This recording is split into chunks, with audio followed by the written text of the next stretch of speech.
Assalamualaikum warahmatullahi wabarakatuh. Perkenalkan, nama saya Fakih Abdillah dari kelas 1B Program Studi Teknik Elektro. Saya akan menjelaskan materi saya yaitu tentang paragraf. Pengertian paragraf. Paragraf merupakan inti penuangan buah pikiran dalam sebuah karangan. Dalam paragraf terkandung satu unit buah pikiran yang didukung oleh semua kalimat dalam paragraf tersebut, mulai dari kalimat pengenal, kalimat utama atau topik, kalimat-kalimat penjelas sampai pada kalimat penutup. Paragraf dapat juga dikatakan karangan yang pendek atau singkat. Dengan adanya paragraf, dapat dibedakan suatu gagasan mulai dan berakhir. Kegunaan paragraf yaitu yang pertama, untuk menandai pembukaan topik baru atau pengembangan lebih lanjut topik sebelumnya. Yang kedua, menambah hal-hal yang penting atau untuk merinci apa yang sudah diutarakan dalam paragraf sebelumnya atau paragraf yang terdahulu. Macam-macam paragraf. Yang pertama, ada paragraf pembuka. Paragraf yang berperan sebagai pengantar untuk sampai kepada masalah yang akan diuraikan. Yang kedua, ada paragraf penghubung. Paragraf penghubung berisi inti persoalan yang akan dikemukakan. Yang ketiga, paragraf penutup. Paragraf penutup mengakhiri sebuah karangan. Biasanya paragraf ini berisi kesimpulan dari paragraf penghubung. Syarat-syarat pembentukan paragraf. Yang pertama, ada kesatuan. Tiap paragraf hanya mengandung satu gagasan pokok atau satu topik. Fungsi paragraf ialah mengembangkan topik tersebut. Oleh sebab itu, dalam pengembangannya tidak boleh terdapat unsur-unsur yang sama sekali tidak berhubungan dengan topik atau gagasan pokok tersebut. Yang kedua, kepaduan. Satu paragraf bukanlah merupakan kumpulan atau tumpukan kalimat yang masing-masing berdiri sendiri atau terlepas, tetapi dibangun oleh kalimat-kalimat yang mempunyai hubungan timbal balik. Yaitu A. Unsur kebahasan yang digambarkan dengan kepaduan dalam sebuah paragraf dibangun memperhatikan 1. Repetisi atau pengulangan kata kunci. Yang kedua, kata ganti. Yang ketiga, transisi atau ungkapan penghubung. B. Pemerincian dan urutan isi paragraf. Perincian ini dapat diurut secara kronologis atau menurut urutan waktu.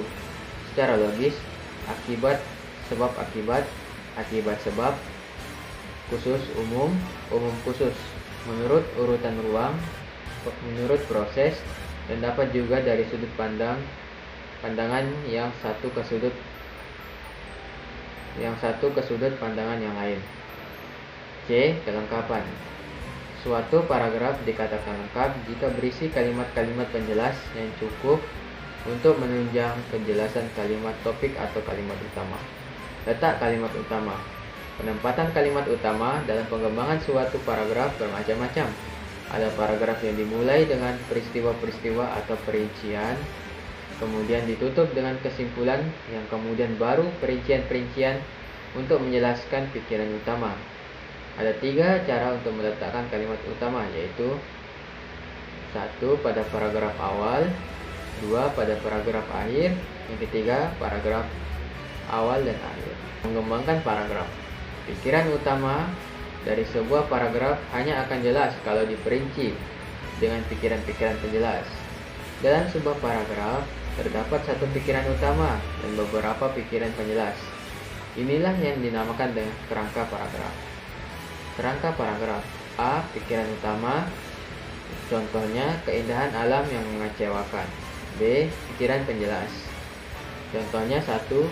Manusia telah mengubah segala-galanya. 2. Hutan, sawah, dan ladang tergusur. 3. Pohon sudah tidak ada. 4. Pagar bunga telah berganti. Dan 5. Pembangunan gedung-gedung mewah. 2. Berdasarkan teknik. A. Secara ilmiah. Dalam hal ini, penulis sekedar menggunakan pola yang sudah ada pada objek atau kejadian yang dibicarakan. B. Klimaks dan anti klimaks. Pikiran utama mula-mula diperinci dengan sebuah gagasan bawahan yang dianggap paling rendah kedudukannya. C. Umum ke khusus, khusus ke umum. Dalam bentuk umum ke khusus, pikiran utama diletakkan pada awal awal paragraf, kemudian diikuti dengan perincian-perincian. Khusus ke umum, dimulai dengan perincian-perincian dan diakhiri dengan kalimat utama. 3. Berdasarkan isi. A. Pembandingan dan pertentangan. Pengembangan paragraf yang dilakukan dengan membandingkan atau mempertentangkan guna memperjelas suatu paparan. Suatu yang dipertentangkan adalah dua hal yang memiliki tingkat yang sama, dan keduanya memiliki persamaan dan perbedaan. B. Analogi. Analogi biasanya digunakan untuk membandingkan suatu yang sudah dikenal umum dengan yang tidak atau kurang dikenal umum. Gunanya untuk memperjelaskan hal yang kurang dikenal tersebut. C. Sebab akibat.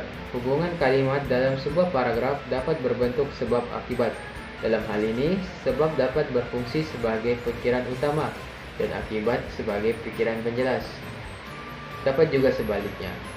Akibat sebagai pikiran utama dan untuk mengalami akibat itu dikemukakan sejumlah penyebab sebagai perinciannya. E. Definisi luas. Untuk memberikan batasan tentang suatu, kadang penulis terpaksa menguraikan dengan beberapa kalimat, bahkan beberapa alinea. F. Klasifikasi. Dalam pengembangan karangan, kadang-kadang kita mengelompokkan hal-hal yang mempunyai persamaan. Pengelompokan ini biasanya diperinci lagi lebih lanjut ke dalam kelompok-kelompok yang lebih kecil. Kurang lebihnya mohon maaf.